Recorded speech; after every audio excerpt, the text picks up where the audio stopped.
left, nothing safe, not even a crust. All aboard for a fat boy trip, and you can call me captain. Don't forget the paper plates and the stack of napkins. P-I-C-Z-A-P-A-R-T-Y. P-I-C-Z-A-P-A-R-T-Y. Pizza party, pizza party. Gonna have a good time. Pizza party, pizza party. Have a sip of red wine. Yeah! Hey gumbare, chi vuol sanare? Chi si suona o pizza party? Ciao Paisans! Number 9. Can you believe it? And they still got us on. They haven't kicked us off the air yet. Thank goodness. Because I live for this show. I live for doing the song and dance for all my friends out in Spaghetti Land. Ladies and gentlemen and everybody else, welcome to the pizza party in celebration of a Dungeon Crawl Classics and everything in between. How we doing, everybody? Let me take a look. Oh, boy. You're looking good. Everybody got their back-to-school haircuts? You're looking nice. Nice flat top there, Jimmy. Oh, I like your ponytail, Susie. Very good. Nice new backpack. We're here. Let's have some fun. Boom! Holy cow. Whew. We got some crazy people on tonight. I am so excited. Whoa. We got Cousin Marty. We got Dr. Metal. We got Marzio. We got my new friend Jonathan with the Skeletor's Havoc Staff.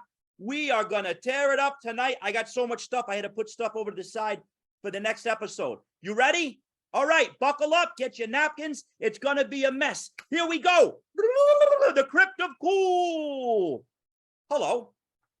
I have found some things that I would like to share with you.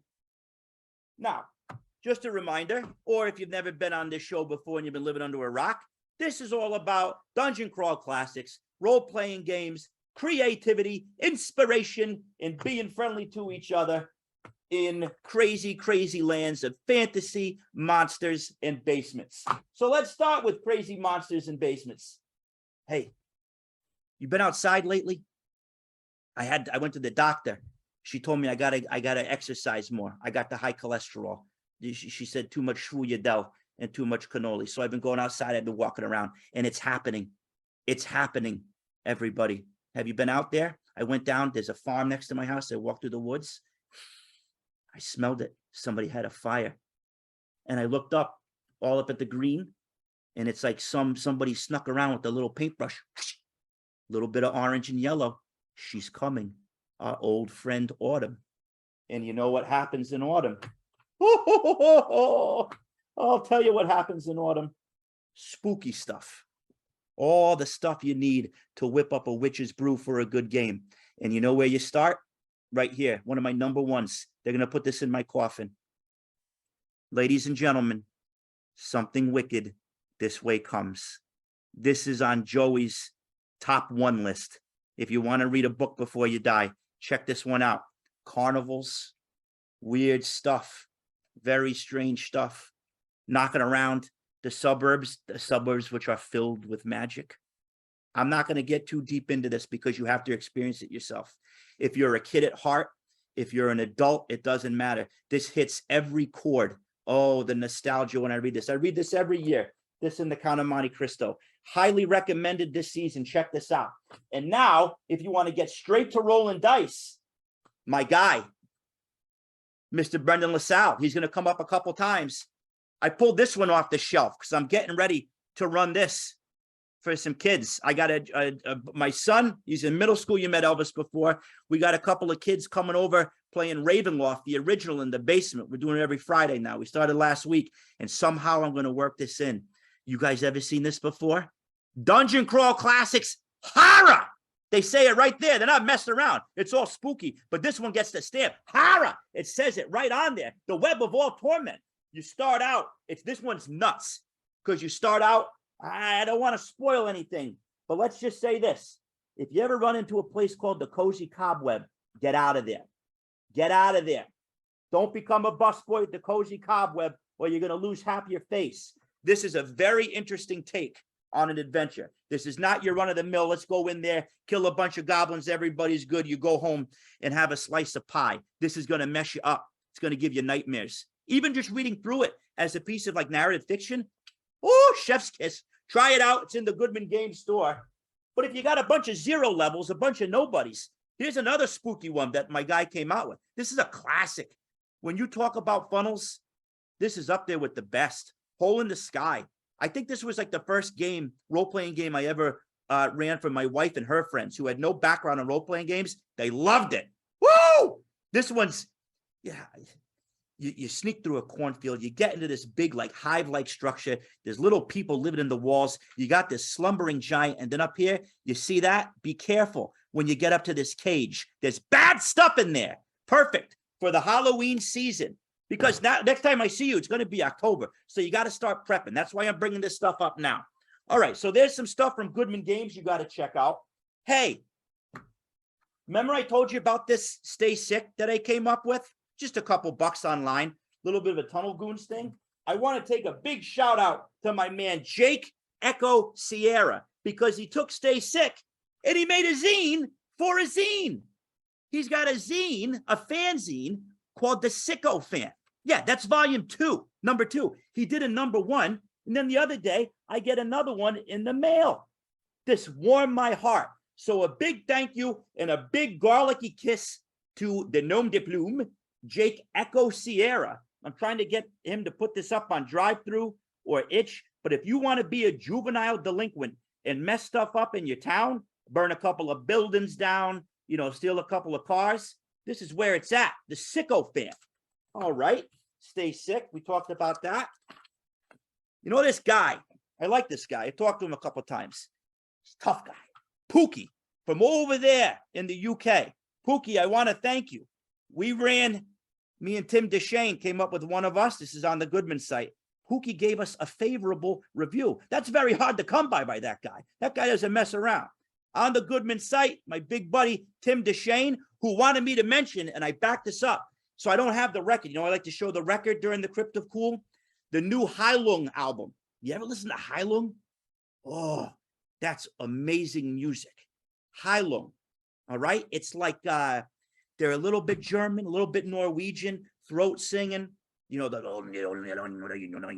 then they got a beautiful woman, a beautiful voice, a female voice singer. This is some of the oldest music known to time. Perfect for adventures. So check out the new Heilung album. And while you're at it, you want to scare your kids like I did the other day when they came home from school? I was folding laundry, listening to this classic banger right here, Tubular Bells. This thing goes on for like 20 minutes and change, 2 sides. Yeah, from The Exorcist. So you can't tell it. It tricks you. Hey, kids, want to watch a little, want to put this on the record player? It's got seagulls in the ocean. Then the bells hit. Boom! Woo! Visions of Regan in my mind. And then check this out. I'm going to toot my horn one more time, then we'll get everybody else in here. I just came out with this. God bless you, Christopher Messamori. He said, Joey, here's this thing. Do 30 minutes of work on a project for 30 days. That's what I did. I did 30 paintings of these weird creatures I call manifestations. All right. And then at the bottom, it's about 1 or 2 sentences that gives you a little bit of an adventure hook. Like this one says, in the birch circle, the ground turns to silver. Meetings are on Thursdays. There is always someone watching from the hill. What does it mean? I don't know. Maybe you'll turn it into a game. But this is on my Etsy. Check it out. The June manifestations, a little bit of some creative seeds for your games. So that's enough about me and what I've been doing. Now I'm going to jump right over into Start It Up. Elena, can we get my friend? Oh, I got to put my. We had pasta fazool tonight. I'm a little garlicky. Oh boy. Woo! Doesn't hurt as much because look, this is growing out. We're going to talk about mustaches later on. Ladies and gentlemen, without further ado, because time is ticking, I'm parched. Let me drink a little bit of my, I got this from my lava lamp. I'm trying that out. Look really good. Oh, not a good idea. Don't drink your lava lamp stuff. Here we go. Start it up. the Havoc Staff. Here we go. Jonathan Sullivan, are you in the house? I am here, Joey. Good to have you. Oh, Good to see you here. How are you, buddy? I'm doing wonderful. I got my orange soda here, ready for the pizza party. What kind of orange soda you got? I got Diet Sunkist. Sunkist. I love Sunkist. I'll tell you what, when I was like in 5th grade, maybe 6th grade, Gremlins 2 came out, and I popped the Sunkist tab, and I won 2nd prize. That was a poster of Gremlins 2. I felt like I won $1 million. If you're a Sunkist fan, then you're a friend of mine. Oh, yeah. All right. We're talking Havoc Staff, buddy. We're talking about the mighty Skeletor staff. Yeah. What'd you do? So, I mean, as soon as you brought that up on the show, I immediately just had flashbacks to being in elementary school, sitting on the basement carpet, looking up at the TV, watching He-Man and the Masters of the Universe when I was young. Loved it. Yes. So I immediately just started jotting down some ideas, how to bring that into DCC. And so my vision was that this was an ancient staff that no one remembers the origin of, but it's been passed down from chaotic sorcerer to chaotic sorcerer over the centuries, corrupting them and trying to spread chaos throughout the world. Chaos indeed. Everybody in the audience, listen to this. Gifted to an undead sorcerer in ages long past, the Havoc Staff is a legendary artifact which seeks to bolster the forces of chaos in the world. I love this part, Jonathan. Forged from the unknown amethyst alloy, the staff stands 6 feet tall and boasts an unearthly ram skull for its head. What does this do to poor, unsuspecting adventurers, Jonathan? Well, before a wizard can use it, first of all, they've got to master it. So they've got to enter into some kind of mental combat with it, which they can only do once a day and try to exert their own will over it. If they fail, then they're going to have to roll on the special corruption table I came up with. Let's talk about that, because I love tables. Don't we all? I love dancing on them, and I love rolling on them. Let's talk about it, Jonathan. Well, I mean, if you're going to have Skeletor's Havoc Staff, the only thing you can do for a corruption table is to have the caster turn into Skeletor. Oh, so, perfect. 2 in 1. You get the artifact and you get a playable character. Let's go. Exactly. So you've got everything from, you know, the caster's hair and skin and tissue slough off of his head to just really reveal a yellow skull underneath. You've got his eyes glowing with a red light. You've got his feet growing longer and more gaunt. You've got claws that can grow. And of course, if you roll really well on it, any damage that the wizard takes is just going to wind up being slashes and dents on his chest. That's the one. Man, I tell you what, I saw that and my heart just burst through my chest. I'm like, oh, I know that's a battle damage Skeletor. Exactly. I remember when that came out, man, I had to run to Lee's Toy and Hobby immediately and get that one. Yep. I don't think I had the Skeletor one. I think I had the He-Man one when I was younger. But man, I just loved pressing that thing in and watching the damage appear. That was like magic to me. And it's double damage. So you get the 1 slash, and then boom, you hit it again, and he's all done. You get double slashes. So that was great. And then I love the wizard shrinks by 1d12 inches. That's great. Maybe just a little bit. You get a couple of lifts in your shoes. Well, then you lose a whole foot and you turn into somebody's noni at the end of the day. Exactly. So you did a beautiful job on this. This was our first artifact statted up. So when that goes in the zine, you'll have the honor of that. So I love this. And I also want to give a little bit of time because you were kind enough. You're a man of many talents. That wasn't your first rodeo. I got this in the mail from him, everybody. The Gong Farmer Militia, a hirelings and henchmen zine.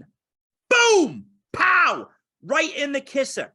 This is so cool because not only does it have hirelings that you can put in your game, but in the back, this is what really blew me away. This guy went deep into the library. An historical note on RPG hirelings. And we start back at 1974. And Jonathan, you go all the way up to 2020. Tell me about your love and fascination with hirelings.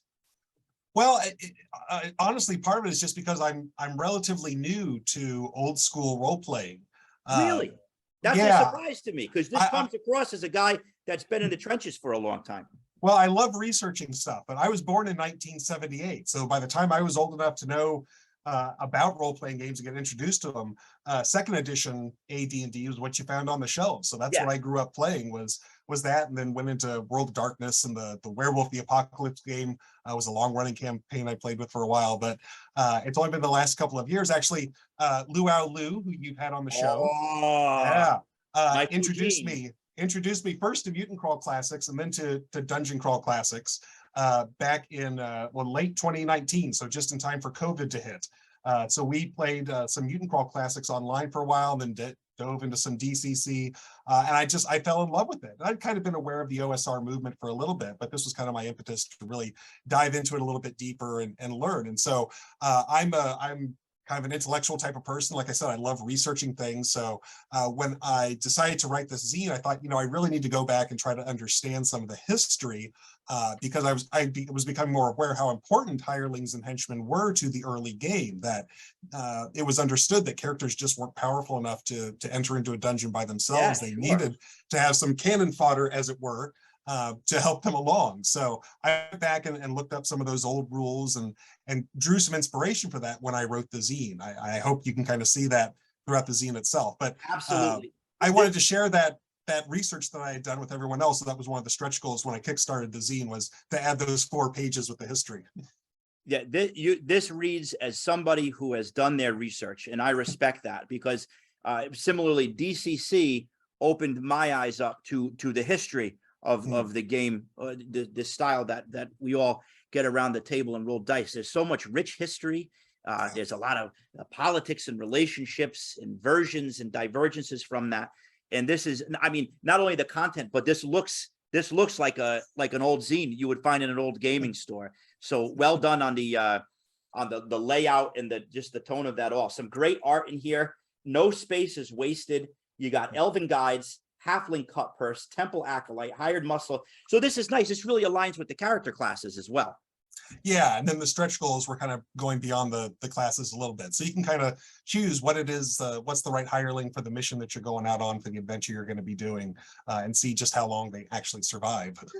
Are you working on anything currently right now that you'd like to share with everybody?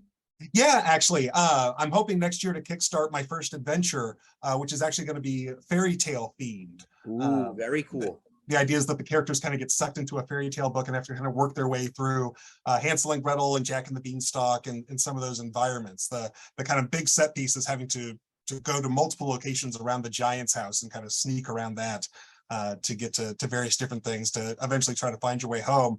I've been doing that a couple of places. I ran it for some friends, and I ran it at Gen Con this past year. I think it's just about ready to go. So need to start doing some layout, and hopefully early next year I'll be able to kickstart that. So please, I'd love to have you back on when that's ready to go, and we'll talk it up. And then it's very nice, Sleepy Fingers. Thank you. You put Luau Lu's new Kickstarter, Unnatural Selections, in the chat. Jonathan, where can people find out more about your stuff? You publish under, look at this, Per Aspera Games. Yes. So the website is peraspera.games, and I'll put that in the chat here. But yeah, that's where they can find most of my stuff. I'm also on Twitter and a couple of other places, but those are the main places. Yeah. Excellent. Thank you once again for being on. Hey, stick around for a little, all right? Listen, my noni made some cheesecake upstairs. Why don't you go upstairs, and then in a little bit we'll call you back down and we'll talk about some other stuff, okay? Sounds great. I'll go check that out. Very good. All right, everybody. That was my new friend, Jonathan, with the Gong Farmer Militia and the Havoc Staff. Check that out. We'll share that later on, all of his links. And now, before I let my crazy cousins in, let's see what Ray has to say today. Once again, from Zen and the Art of Writing. I'm going to make this one quick because it's more of an activity. So I was reading the second chapter in this, and I thought about all of you. This is where Ray is saying, if you're having trouble, if you're making the transition, because all writers start imitating the things they love. You know, that's part of the natural process. There's nothing wrong with that. That's how you get your feet on the ground. Those are your training wheels. But what he's talking about when he's trying to make his own thing, the threshold that he crossed that got him to be the Ray Bradbury, the independent writer, the one that was not emulating anymore. It started simply with list making. Listen to this. So he says, so he's talking about, okay, he just stopped copying. He wants to start doing his own stuff. Along through those years, I began to make lists of titles to put down long lines of nouns. These lists were the provocations. That's the key here. Provocations. We're going to provoke you to get even deeper into your creativity. These lists were the provocations finally that caused my better stuff to surface. I was feeling my way towards something honest, hidden under the trap door on the top of my skull. The wrist land like this. And if you're a Ray Bradbury fan, this will make sense to you. The lake, the night, the crickets, the ravine, the attic, the basement, the trap door, the baby, the crowd, the night train, the fog, the carnival, the carousel. He just started listing stuff. That's all stuff from his neighborhood. And all of these, if you're a Bradbury fan, you can name every story that grew out from one of these seeds. So there's that little part there. And then he says, back to the list. Why do I go back to him? Where am I leading? Well, if you are a writer or would hope to be one, similar lists dredged out of the lopside of your brain might well help you discover you yourself, even as I flopped around and finally found me. So run through those lists, pick a noun, and sit down and write a long prose poem essay on it. I tried this the other day. All right. I'm trying to do this little adventure for WHPA where the public access heroes are investigating a rundown radio station in the woods. And I just pictured what's in a radio station. And, the door, the lock, the window, the board, the antenna, the fence, the hobo camp off to the side, the reel-to-reel tapes, the basement. You see where I'm going with this? The static. All of a sudden, the mundane starts to turn into the magic just because of the article "the" and one part of the larger idea. Give it a shot. Let's see what you come up with there. So that's Ray. All right, Elena. Hi, Elena. How are you doing? Nice to have you with us. Thank you for running the show. Can we please let in Dr. Metal and Cousin Marty? All right. Cousins, Quesadich, how we doing? Joey, how's it going? Welcome from Bayside. I'm back to high school, baby. Look Gonna at get you. my GED this time around. They say 13 times a charm, you know what I'm saying? How about Kelly Kapowski? She treating you okay? She won't even talk to me. I sit with the weirdos that roll the dice, unfortunately. You got me hooked on that goblins and ghouls game or whatever. They put you over on the side that's off camera at the Max. Absolutely. I work, I'm the busboy at the Max. Dr. Metal, Dr. Metal, how have you been? I'm so excited. I just can't hide it. There you go. Your bedroom looks beautiful. How's school going for you this year, Dr. Metal? And they kicked me out again. Likely story. You'll make it one day, buddy. You'll make it one day. So my cousins always come over with cool stuff from their Crips of Cools. Let's start out. I'm a little hungry tonight. Dr. Metal, what's on the menu, Paisan? it's always pizza. Sure is. And tonight's frozen classic would be from the Baron himself, the Red Baron. Now, I sat there and stared at this box for a while. What caught your eye? I had a rough night, and it really troubled me. So this company made a choice. Okay, we're gonna go with, we need a mascot. We really need to sell this pizza. When I think pizza, I think German pilots. Absolutely. So I do my research. I go, okay, well, maybe they had pizza thing going on. They like to invade everybody.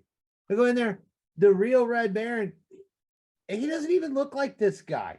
The guy on here, I'll try to get it on the camera. It's a little tough in the bedroom here. Oh, Looks like Billy Childish. He kind of looks like the Iron Sheik. Yeah, totally. Yeah, he does kind of look like one of those jabronis. So, I mean, like I sat there and I said, okay, I'm in Rhode Island right now. All the pizza here, we got the most Italian people in the United States, except for you and Marty. But all the pizza's made by Greeks here. Yeah, same here in Connecticut. Yeah. So maybe the Germans can make a pizza. The Baron, he's trying, whatever. but I started fixating on the mustache. You know, the real Red Baron, I did my research, my history paper. I'm not going to school, but I like to know my history. He didn't have a mustache in any picture that they ever had. So anyway, you two gentlemen have fine mustaches. I do not, because the only two metal mustaches are Tony Iommi and True. Lemmy. Yeah. And you cannot beat either one of them, so don't even try. You know, plus you have to look good and you have to have the androgynous thing, you know, Yeah. because that's how we roll. I'm So trying. anyway, over I here. got into a whole mustache thing and mustache envy for you two gentlemen, and it got me into this great piece of literature. Oh, the annual. Look at Oh, that. how long we waited for it. And you got there. You got some good stuff in there. There's a little God thing from Tim Callahan in there that made Yeah. my day. But the big thing in there for me were these mustache rules in the back. Look at that. I don't know if anybody on here has seen it, but that was my biggest jam for this book. This is so And awesome. I said, hey, you know, while we're sharing pizza, made by a pilot who doesn't have a mustache, but apparently looks like the Iron Sheik in a pirate outfit. Let's talk magic mustaches. You and Marty, what are you statting up for your mustaches beyond this great tome that we have upon us? So I did a little bit of research. I was looking through here in the Joey Royale from the last couple of episodes. I really aligned myself with the Matador, aka the Sidewinder on page 188. If I do say so myself. The ultimate and suave. Two well-defined lines descend your lip as they were painted there by El Greco, one of my favorite masters. You suddenly possess the self-confidence of a much taller person, which really struck a chord with me because Marty, there was once, you once said that you thought I was around 4 feet tall, judging by a video you saw of me. So anything to make me look a little taller and a little, Hey, suave. if you had that Skeletor staff, you could fix that problem. That's true. That's true. Well, you see how this all works together in a nice gumbo. So, but now I'm going to start up, I think over the next couple of weeks, the Celic. All right. The PI, you know, Whoa. the Magnum. Joey. Yeah. Tom Atkins has the best mustache on film, hands down. I'm not going to argue with that. I mean, Celic is a close second. I know you're a big Tom Atkins fan. You could call it the Thrill Me. Oh, watch out. Watch out, all you wizards and witches out there. So, Neon Lord, Excuse me. cousin I am Marty, cousin Marty. Smarty Marty. I'm going Mr. back to Neon school. Lord. I don't know what you're talking about. You keep bringing Oh, up sorry. that. Yeah, no, that's some other guy. He looks a little bit like you. So, cousin Marty, what have you been doing? You've been in the basement watching the VHS. Okay. Let me. The Red Let me. Baron. I gotta go to my room. I can't be on the virtual background for this. I mean, All right. school. I mean, school. Hey, Midnight Green, I like your idea. The Oh. Magnum. That sounds better. Okay. Just sound like School's yeah. out for summer. That quick. Whoa! School's out, baby. I'm back at the my crypticool. I got the secret stuff in the Trapper Keeper, Joey. Of course. I did some research before I went back to school. Crack that Velcro. Class of Nukem High. Oh, there we I had- go. Had to Mutants research and it. Mayhem right there, buddy. Mutants and Mayhem, part 1. We got part 2.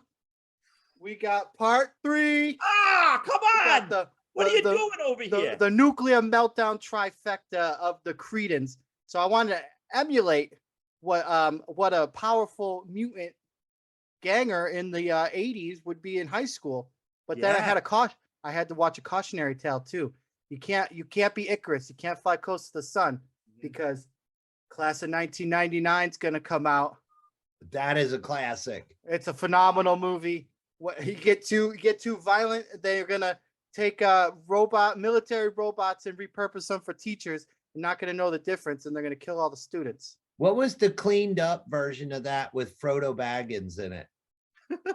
The faculty? Yeah, it was It was like a knockoff aliens. of that. Yeah, they were aliens. They weren't robots. Yeah. Robots. So Well- a cautionary tale. You start at West Side Story, end up at Trauma High, and then the robot teachers are gonna kill you, Joey. My goodness. There's a lot of radiation going on in these movies and also in your house. I can tell. Oh my goodness. Yeah, so these are some great inspiration for all you adventure writers at home. Get deep into that VHS. Get weird. Press rewind, press fast forward, jump back into those clamshells with Cousin Marty. He knows them all. Embarrassingly enough, Joey, I could not find my Class of Nukem High VHS in time. So that was the Blu-ray, but you didn't see it. Hey, you got the Blu-ray. All right, that's good enough. That's good enough. You got the trilogy for crying out loud. Actually, there's 5 Class of Nukem Highs. 5? Mm-hmm. Yeah. Get it done in 3, huh? Well, so the last one, it's like they did the old Harry Potter Deathly Hallows and split it into 2 movies, but it was That's the a great first analogy. The first one was so bad that I didn't even finish it. It's awful. Yeah, I had no idea. I had no idea this thing turned into a saga. I remember seeing the original back, I think on beta.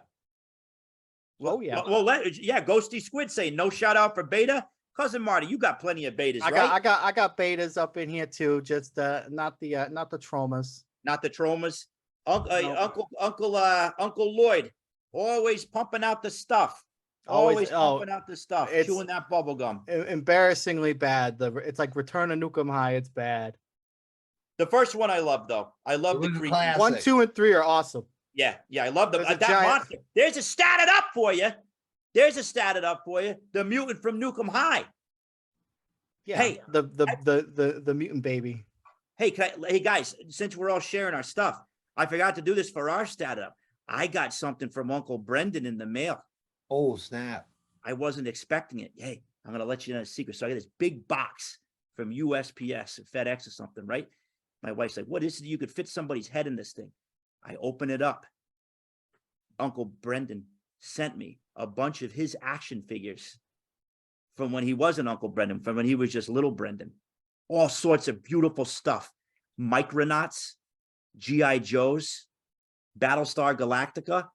But I found something very strange. And I need your help, everybody out there in Spaghetti Land. Here's next month. Start it up! I don't know what it is. Look at that. This is the only figure of its kind in existence. It has no story. It is up to you to start up what I am going to call the LaSalle Man. So we have a Micronaut's head. I think we have the Lone Ranger's body in the mysterious right arm of darkness. What can you do, brave viewers, to bring the LaSalle Man to life? Stop! Beautiful. Thank you, Uncle Brendan. They're asking what happened to my finger. I'll tell you what happened to my finger. I'll give you the straight story. Okay? See this thing? I made the bed. I was pulling the fitted sheet. I was trying to help out my Gumati, trying to be a good guy. I'm pulling the fitted sheet. All right. I moved the tendon. Boom, snap. So my finger's like this now. So I run to the Google and I said, Google, what happened to my finger? It's bent. It won't go up. And Google says it's called mallet finger. Commonly happens when making the bed. Don't make your bed. You get mallet finger. 8 weeks, I can't move this thing. It's terrible. All right, people are getting offended every time I wave. All right, listen, guys, we got Red Baron pizza, pepperoni. Eat it with your mustache. Get all the oil in there. That might not be bad. A little bit of pepperoni oil, get it all going. But listen, we're entering the big leads, cuisines. We got a real special guest. You guys hear about this? No, Joey, what's up? Who you bringing in? Put on your brute, put on your high karate, put on whatever you got, guys. This is big time. Ladies and gentlemen. My neck's always red the day after the pizza party. Ladies and gentlemen, you ready? Drum roll. I don't want to mess up my camera. Elena could you please welcome our very special guest, Mr. Marzio. There we go, all the way from the old country, up there in Canada. Joey Marzio. Royale, about time. That's all I have to say. I 8 know. pizza parties, Joe.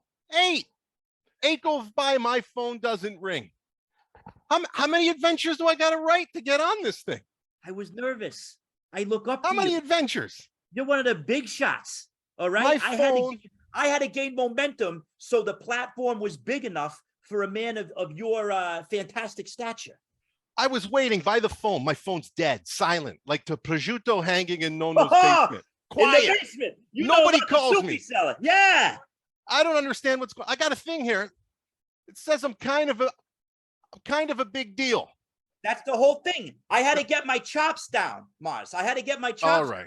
I can't have you on the first episode as I'm tripping over my tongue All with right. sauce all over my shirt. I had to get prepared. So now I can have guests like you. Well, all I'll right? tell you what. You throw a couple fazools in an envelope, maybe some Mm. dice on DCC day. We call it even. You Okay. put the prosciutto in the fajol. Okay. Get the pasta vajol with the prosciutto. Do you like the course. little chunks in there? Yeah.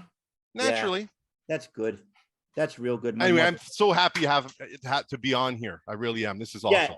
Marzio, it's wonderful to have you, and I'm glad to finally meet you in person. I'm a big fan of your work, and I'm a huge fan of what I've read so far. I'm the Kickstarter. Right. Everybody in the chat, if you haven't checked it out, Marzio, boom, right over the finish line, and he's going up and up. Marzio, let's get down to brass tacks. What do you got on the Kickstarter right now, pal? Yeah, so I got the it's my first ever Kickstarter. The adventure is called The Shadows About Hope. And what it is in a nutshell, it is over right here. I got the manuscript right here. It's Oh, look over at that. Yeah. It's over 136 pages of glorious and gritty sword and sorcery adventure.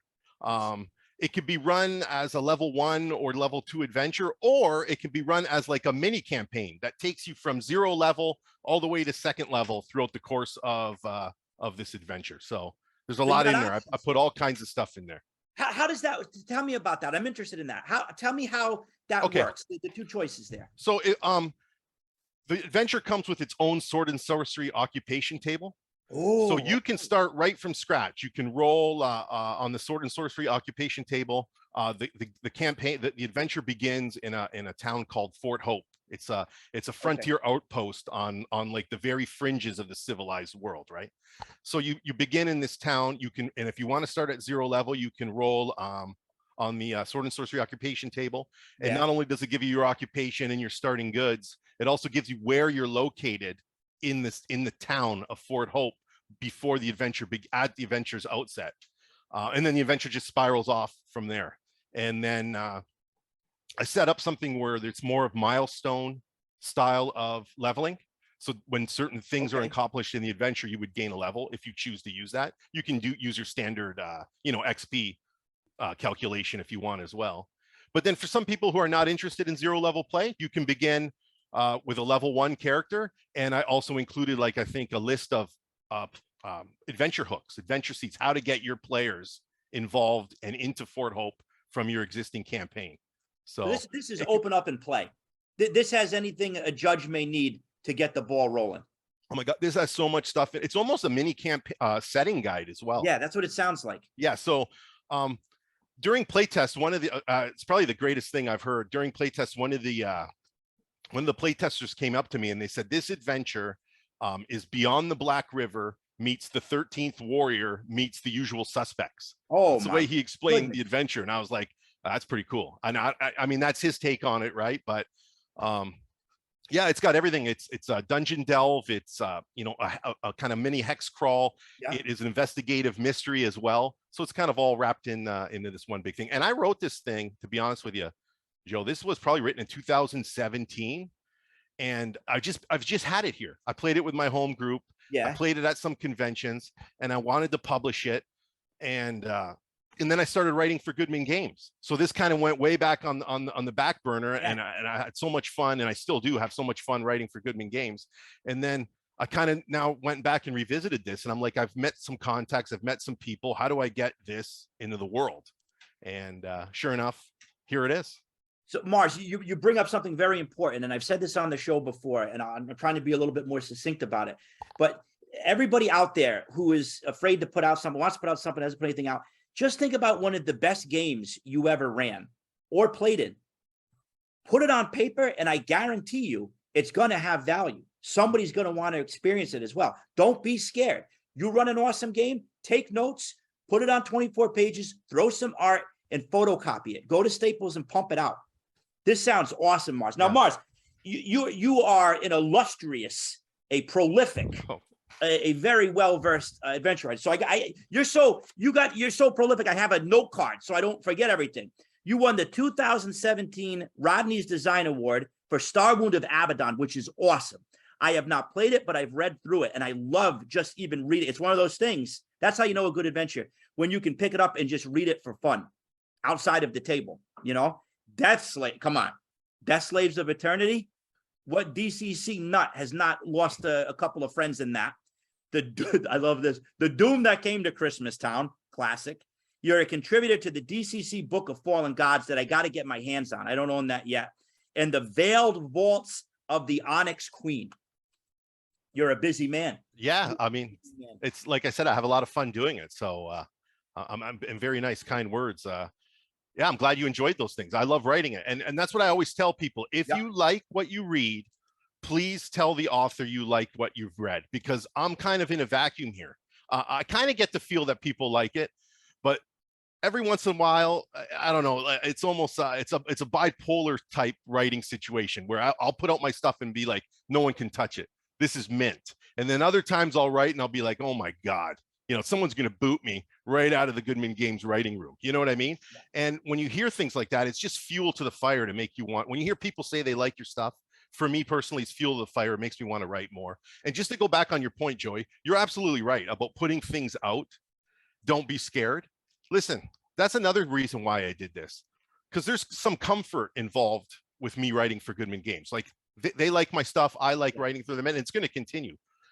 But sometimes you got to feel uncomfortable in life, and doing something, you know, betting on yourself, for lack of a better term, that uncomfort of going out there and exposing yourself. Like there's no one to blame. If this thing fails or it's no good, it's all me. I did everything, including some of the art, right? So like I did the cover, and there's something to be had about, you know, exposing yourself and feeling uncomfortable. I think that's when you grow in anything that you're doing. So don't be scared. Very, very well put. Very well put. Now, cousin Marty, don't get any ideas about going out there and exposing yourself. He's talking about something different. Now, I got you, Joey. Don't worry. Dr. Miller, I saw you give some horns onto some of those titles. You down with the Mars? It sounds like the next set list for this band that I want to form. I want to turn each of those titles into a band. Yeah, I do want to hear the chorus to Veiled Vaults of the Onyx Queen. That's awesome. Sounds like it needs like a whole album side with parts 1 through 4. Awesome.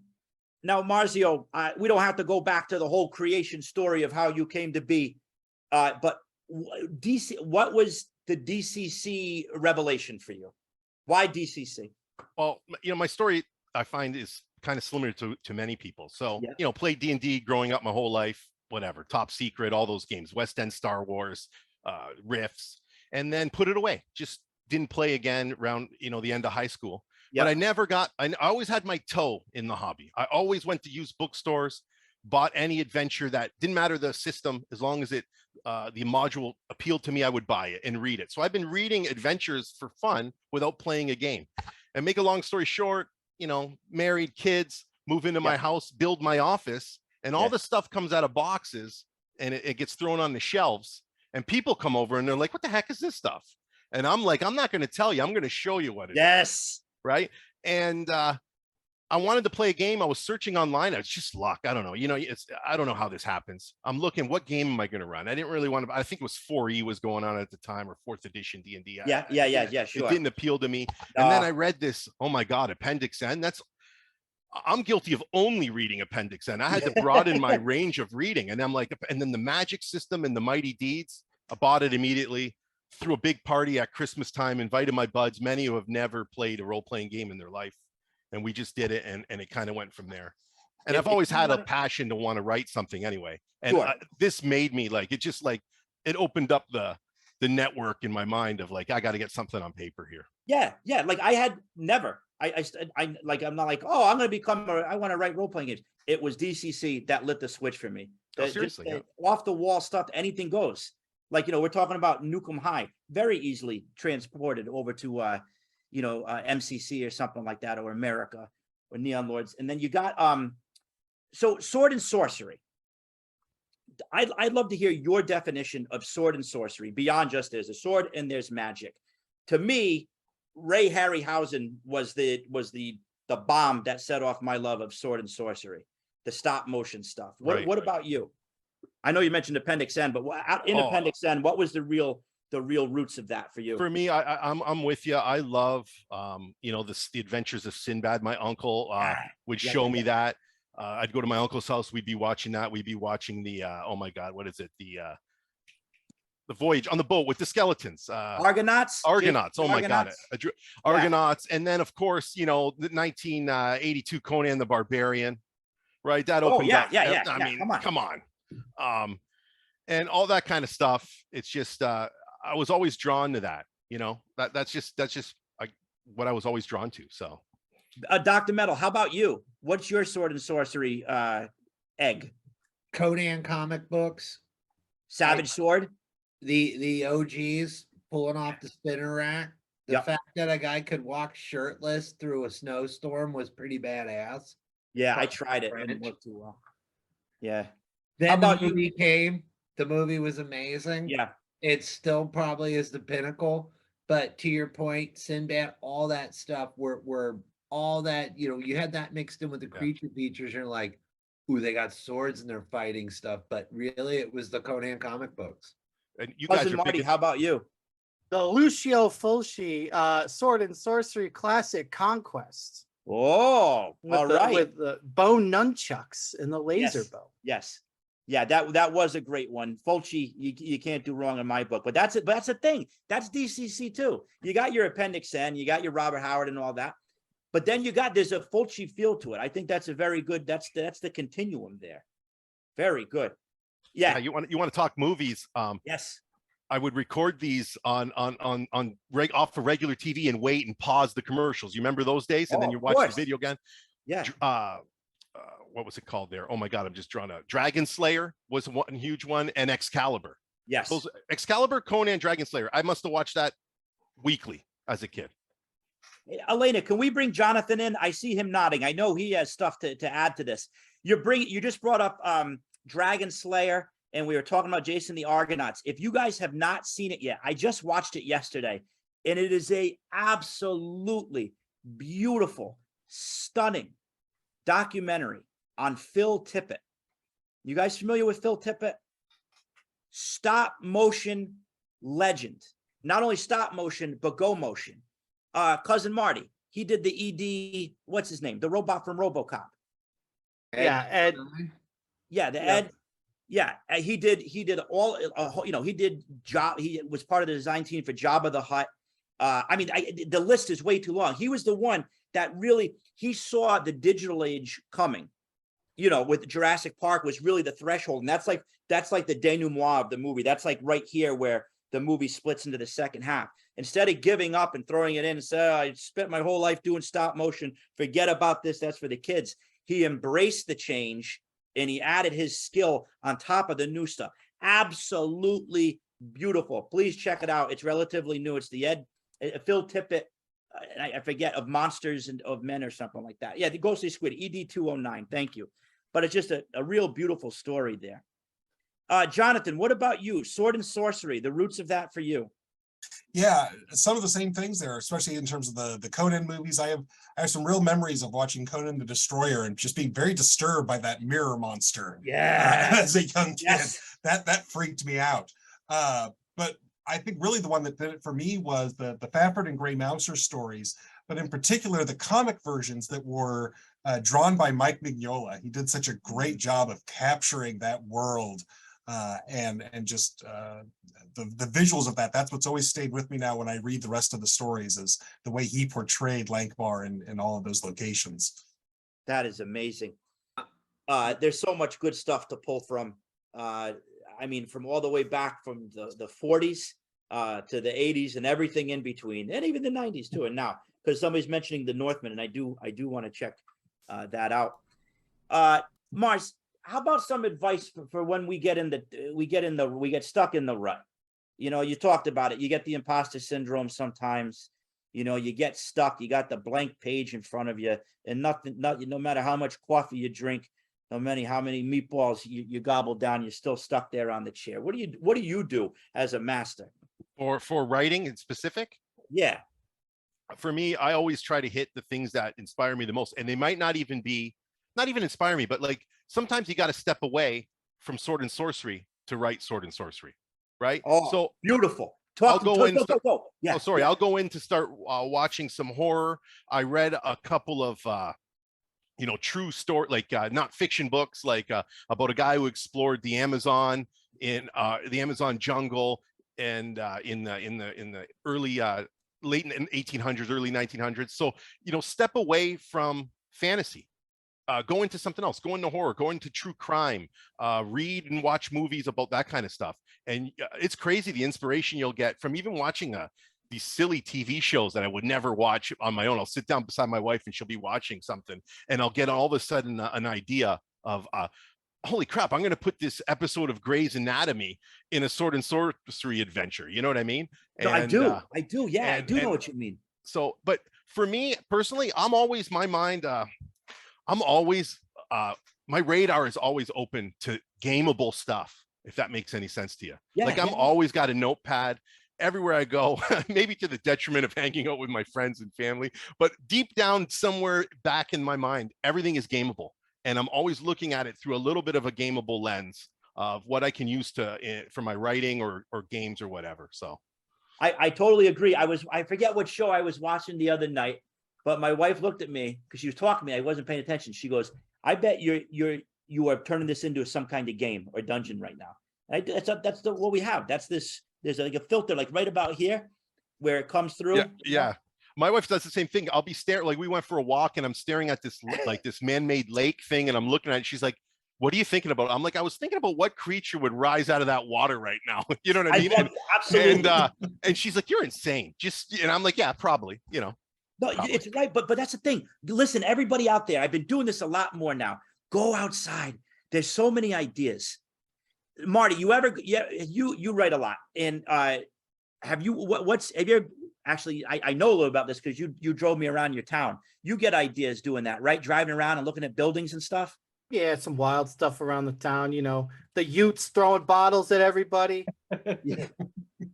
But in all seriousness, like you took me to we drove by a couple of abandoned old buildings, and I kind of took that. Like today, I spent my lunch at work looking at some urban the urban kind of exploration stuff, the urban archaeology. People going through abandoned malls. Like I said, I'm trying to get some ideas for this radio station, some abandoned radio stations, and you get some really good ideas. Just quick 5-room dungeon,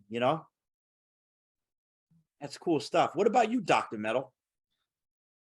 What's one location that really gets you going in real life? I'm going to tell you, I have a crazy idea. I have been working on this game for a while. I love it already. I need to write it down. Yeah. But I have some expert friends who can probably help me flesh it out. The story part I got down. The system part, math and things like that don't work for the doc. That's where I need the help. But I have a whole scenario that takes place in a Jiffy Lube. A Jiffy Lube. I'm not even kidding you. Oh, I totally believe you, but you got to give us a little bit more of a little bit of more spice. Okay. Here's your spice. You have several characters that you can play. You have the proprietor of the Jiffy Lube, the teenage worker Cooter, based off of someone who used to live with me, who worked at Jiffy Lube. Then you have a suburban mom who studies Krav Maga. Yeah, that's great. Yeah. Her son, who's just coming back from a baseball practice, a young priest and an old priest. Gotta have both. and something's in somebody's truck, and that's when the madness starts. I love it. I thought we were going into a version of the Aristocrats, but then there's something in someone's truck. I felt a little bit safer. So I think that's wonderful. You got to flesh this out. This So is it's all here. I just need my paisans to help me put it here. I'm right down the street, Kujin. We'll Yeah. work on it. So Mars, would we're gonna put the link if they haven't already for the Kickstarter. Can you tell us? I don't want to spoil the pie for everybody, but what's one thing that people will come upon in this module, this book, this experiment that you're very, very proud of? Give us just a little taste of something that's in there. Maybe a monster, maybe a location or something like that. Are you okay with sharing something like that? Yeah, sure. I would say it's well, inside the adventure, there's also, not only do you have to go against the horrors that dwell in the forest, and there's an elder race, because we're talking sword and sorcery, right? So there's lost Yeah, yeah. civilizations in an elder race. So you're going to learn a couple things about this elder race that doesn't jive with written history, and they might be far more terrible than history has portrayed them to be. And their ancient citadel is now called the Mountain of Silence, and it is taken over and revered by like a Stone Age culture as their place of worship. But inside the Mountain of Silence, sorry, there's some pretty horrific stuff. Oh This elder man, race. Yeah. this has it all. I feel like Stefan. This has it all. This is wonderful. So Wow. I mean, I'm proud of it. Sure, I am. Like I said, when I ran it at a convention, but a very trimmed down version of it. This is going to take more than a 4-hour session, but we had a little bit of the action in the town, and then we moved out, and I kind of progressed the things forward. And I like the fact that there's some investigation, almost like a Call of Cthulhu adventure. Yes. There's clues to find, things to kind of figure out. I'm always big on investigation in my adventures as well. So That's something that I'm working on. I need to. I love a good, beat them up, take them down, no prisoners, everybody dies, and at the end you escape the rock fall, and Right. you come out and everything's okay. But like you said, stepping away from the food I keep on eating all the time, every night I put on Shudder, and it's some sort of exorcism or something like that.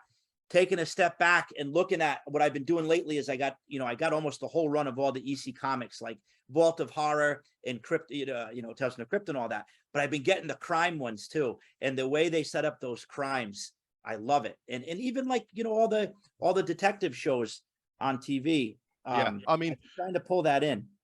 they even say like God in the Bowl, the Robert E. Howard story with Yeah. that's basically a detective story. Yes. That's I mean, that is he was going to write a detective story or something along those lines, and he came up with God in the Bowl. But it's kind of that noir detective type stuff. It was kind of mixed in there. But like you're saying, Joe, you could get inspiration from anywhere. You just got to keep a little bit of your brain open to look out for it. That's all. And when you insert that mystery aspect of it, you get the opportunity for much more of a narrative and character development. So it's not just, this is the guy with the sword, he's going to go into melee. It's like that. It's the in between the action scenes that become very memorable, because you're not going to always have like Tim Deshen's story, the rolling the D20, rolling a 20 on the last move before everybody dies. That's awesome too. But a lot of the rest of the game at the table is in between that. And that's when you get to really build the connections as characters and as people. I know for me, I mean, don't get me wrong, I like a good combat like anyone else who plays the RPG. But sometimes combat, if it's just for combat's sake, can be very boring. I love the investigation part of everything. You've played, at least, or you've read Death Slaves of Eternity. There's that whole underlying mystery with the interred prince, and it doesn't make or break the game. It's just there for you to kind of follow if you choose to. And I think that I thought that was pretty cool anyway. I certainly did as well. Yeah. Marzio, can you come back on sometime? Yeah, I'd love to come on. You kidding All right, me? good. I waited 8 pizza parties, Joe. All I'm right, known I'll in make it all up 5 here. boroughs of DC, of 8 Goodman games. I'm known, but I got passed over 8 times. I'm telling you, I was just working on my chops, bud. I didn't want to be the rookie going up against Babe Ruth. All right. But if you want, I'd like to give something away if it's okay. Yeah. Let's do this. Come on, go ahead. Let's do a really quick. I'll tell you what you're going to win first, then I'm going to tell you how you're going to win it, if that's okay, Joe. It's going down, buddy. Okay. Let's go. Okay, so You answer this question correctly, I'm going to give you a free copy of the Shadows About Hope. Okay, I'll give you Look at the this guy. PDF and the book to your house.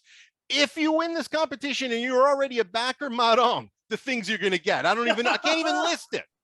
The question is chat's simple. blowing up. The chat is blowing up right now, Mars. So the question is simple because I'm a simple man. I like 2 things on my pizza, 2 items, cheese and 2 items. The first person to correctly guess the 2 items, you get the stuff. Go ahead, type it in chat. Oh my goodness.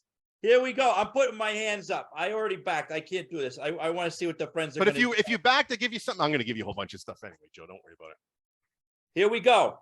Here we Ham go. and It's coming in. pineapple, sausage and onions, pepperoni and olives. Oh, it's getting close. I think I know what it might be, but I'm obviously not going to say it. Why aren't you going to say it? No, okay. Oh man, Pepperoni mushroom. I forgot how many things can possibly be here. Oh, Canadian bacon and maple syrup. Yeah, I think French fries and gravy. On the poutine. Garrett Lowe. This That's guy- the guy from Ottawa we were talking about, Mars. You suspect. Come to Windsor where we shred the pepperoni. You suspect over there in Ottawa. You suspect. I'll tell you right now. We shred our pepperoni. We shred it canned mushrooms only. Okay. I You don't agree. Oh, you're understand. hosting a Canadian street fight. We will love you, meet at the Canada. nearest Tim Hortons and have a pizza off. Me against Ottawa over there. Ottawa Trudeau over there. We got mushrooms and black olives. We got Oh my God, I'm gonna end it.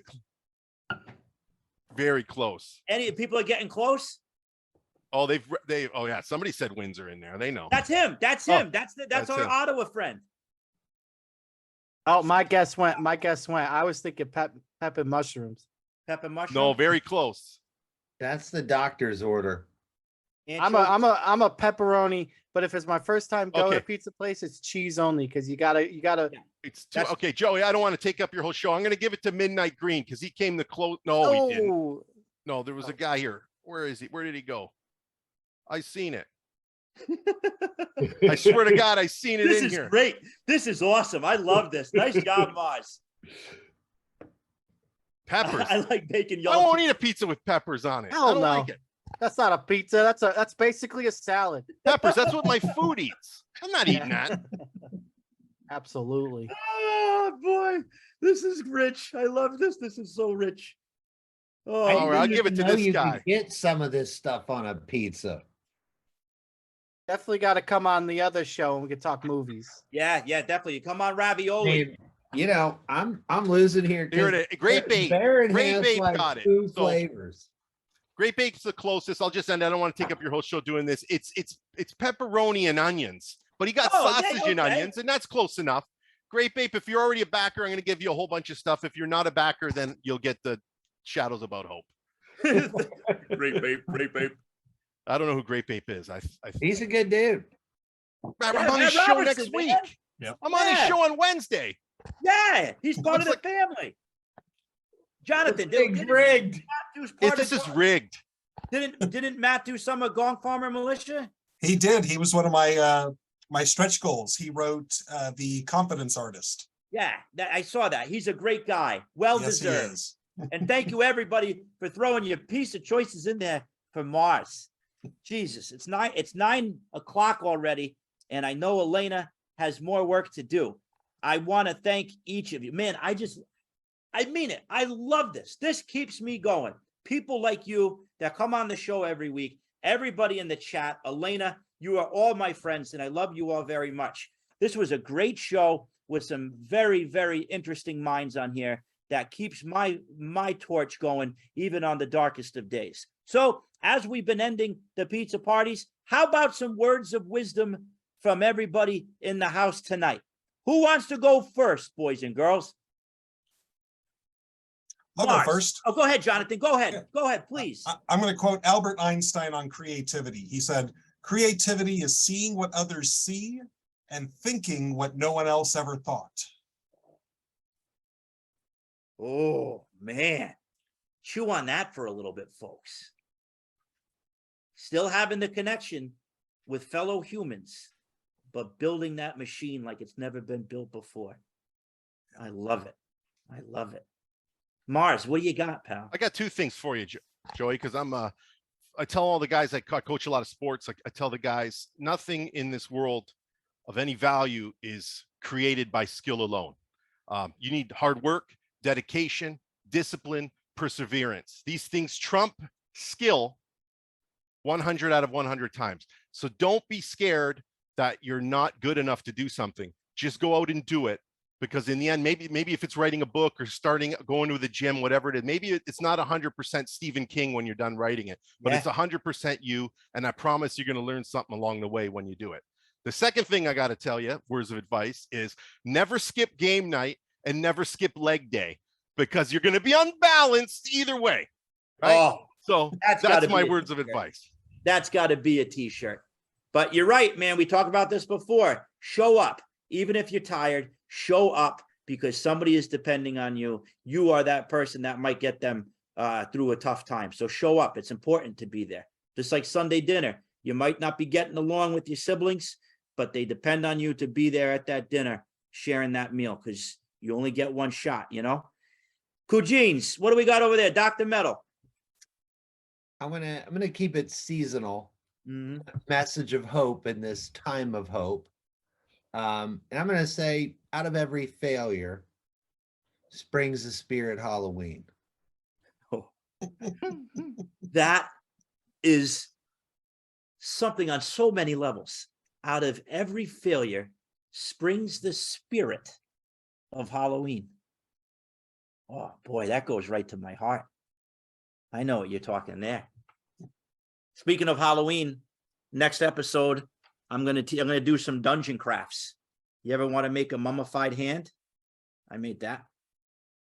Little shrunken head. Maybe even just real quick, I'll show you a Fiji mermaid.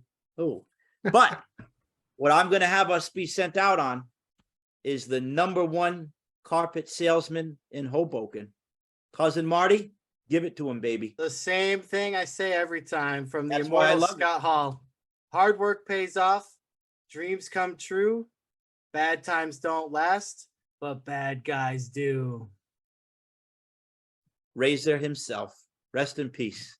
Well, this has been an absolute pleasure. You're an absolute pleasure. I'm a lucky guy to hop on this every month and make new friends. We'll see you in October as we get deeper into the Halloween spirit, everybody. And boy, are we going to have a good time. Jonathan, Marzio, Dr. Metal, Cousin Marty, and Elena, thank you so much. I love you all, and have a great month, everybody. We'll see you soon. Ciao, Paisans!